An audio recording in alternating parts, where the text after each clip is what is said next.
యేసు రక్తమే జయం పరిచర్య. ప్రియ రక్షకుడైన యేసుక్రీస్తు నామమున ఈ ఉదయకాలంలో మీ అందరికీ శుభములు కలుగునుగాక.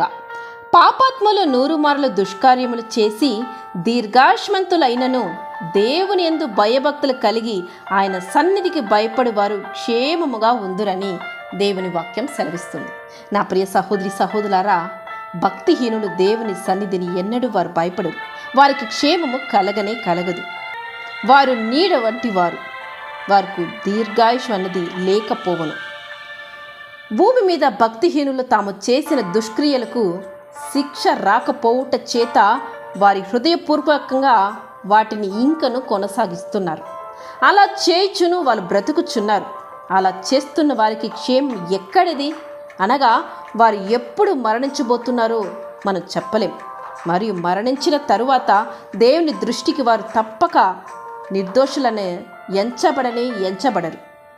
ప్రత్యేకముగా వారి వలన దేవుని బిడ్డలకు ఇబ్బంది, ఇరుకుకరమైన స్థితి కలిగినట్లయితే దేవుడు ఉగ్రుడై లేచి తగిన శిక్షణ వారికి విధించు దేవుడై ఉన్నారు.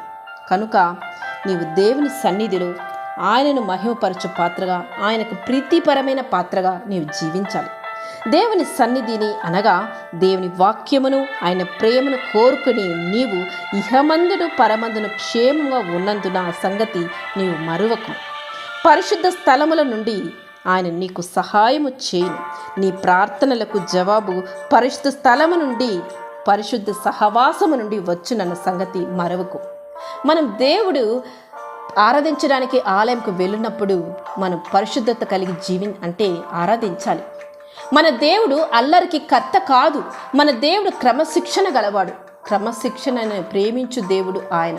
మన మందిరంకు వస్తున్నప్పుడు, దేవుని ఇంటిలోకి వస్తున్నామనే సంగతిని ఆ ధ్యాసతో మనం రావాలి. మందిరం నుంచి బయటకు వెళుతున్నప్పుడు కూడా దేవుని మనము కలుసుకొని ఆయన ఆలోచన చొప్పున మనము ఇక నుంచి జీవించాలి, నడుచుకోవాలని ఆ గ్రహింపు తత్వముతో ఆలయంని విడిచి నీవు వెళ్ళాలి. దేవుని ఆరాధించిన పద్ధతి క్రమశిక్షణతో నీవు ఆరాధించాలి. మన నోటితో, మన నడకలోనూ దేవుని మనం ఇతరులకు చూపించాలి. నీవు దేవుని మందిరమునకు పోవునప్పుడు నీ ప్రవక్తలను జాగ్రత్తగా చూచుకొనుము, నీ నోటిని కాచుకొనుము, నీ మాటలు కొద్దిగా ఉండవలెనని ప్రసంగి గ్రంథములో దేవుడు మనకు హెచ్చరిస్తున్నాడు. కనుక ఈ అంత్య దినములలో ఆలయంకు వెళ్తున్న సమయంలో, ఆలయంలో కూర్చొని ఆయన ఆరాధిస్తున్న వేళలో బహు జాగ్రత్త కలిగి ఆయనను సేవించు నా సహోదరి సహోదరులారా. అలా నీవు సేవించినప్పుడే ఈ క్షేమం నీవు పొందుకొందువు, ఈ భద్రత, ఈ కాపుదల, ఈ ఆశీర్వాదం నీవు పొందుకొందువు. దేవుని యొక్క కృపా కనికరము కాపుదల నీవు పొందుకోవలసిందిగా దేవుని పేరిట నిన్ను ఈ వాక్యం ద్వారా, కొద్దిపాటి ఈ సందేశం ద్వారా హెచ్చరిస్తున్నాను. ఆమె యేసు రక్తమే జయం పరిచర్యలు మీ సహోదరి. God bless you.